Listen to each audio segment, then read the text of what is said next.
There's a big decision that you need to make in every scene of your novel. And no, it doesn't have anything to do with whether it's a filthy scene or not. Get your head out of the gutter. Beyond inconsequential things like the location and what actually happens in the scene, you, the writer, also need to decide who we are seeing that scene through. You need to decide on the viewpoint character for each and every scene in your novel. And this is a decision that you should make very carefully. The viewpoint that we see a scene through has a massive impact on that scene, and some scenes will just plain not work if they are seen through the eyes of the wrong character. You need to consider what the reader learns and has learned, what the character knows and comes to know in that scene. You need to tie that viewpoint and that scene together with other parts of the story.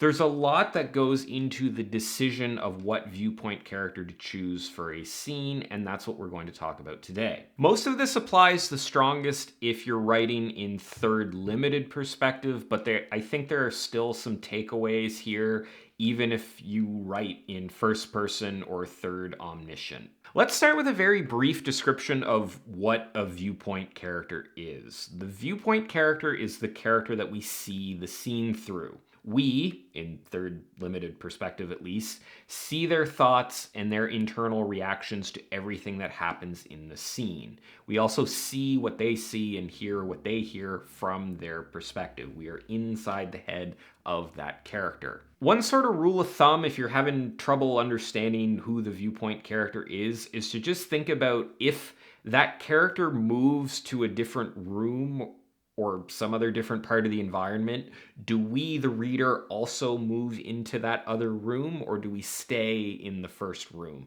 If we move with the character, then that's the viewpoint character. In general, there is only one viewpoint character in a scene. We only switch viewpoint characters at a scene or chapter break. Again, in third limited perspective. In third omniscient, it's a little bit different.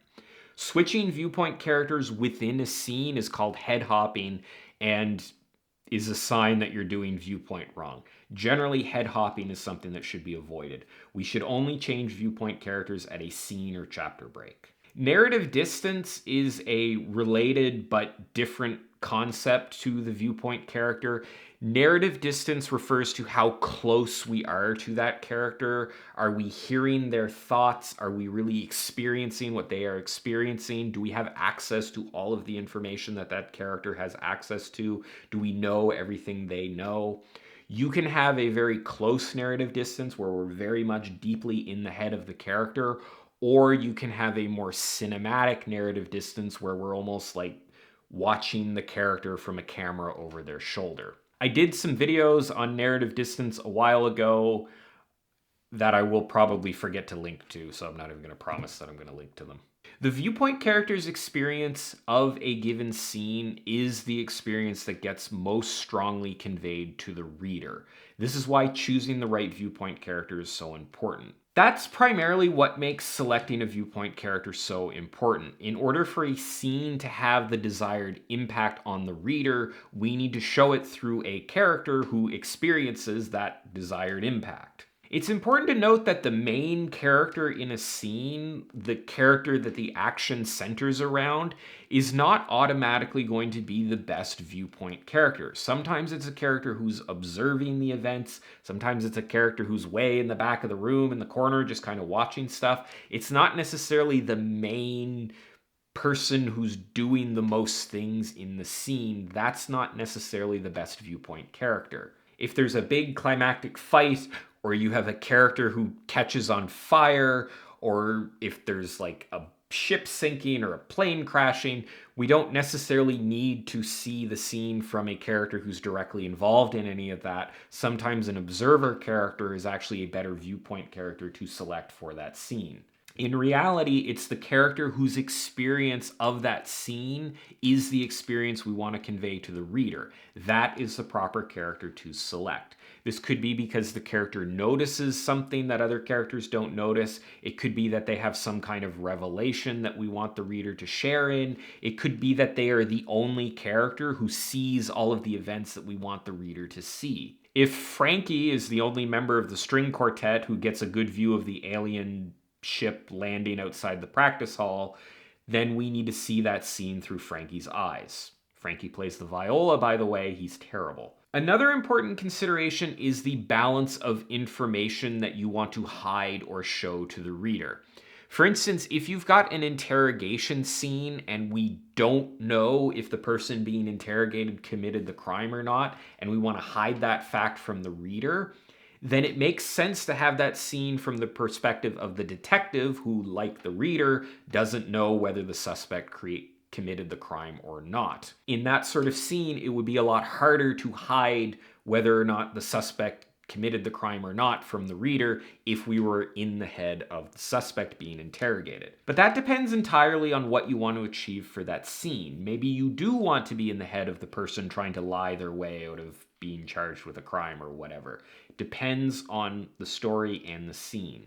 One obvious thing when it comes to choosing a viewpoint character is that that character needs to be present in the scene.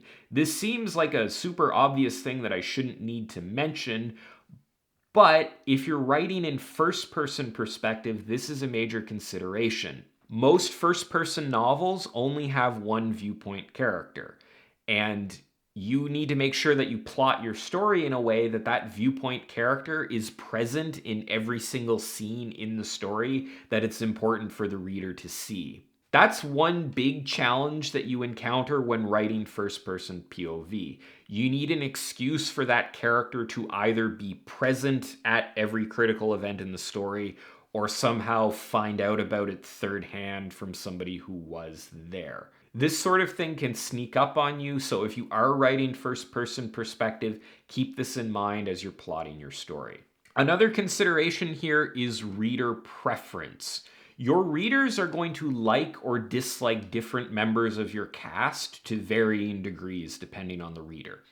Not because the characters are necessarily bad, but just because different readers will like different characters because people like different things.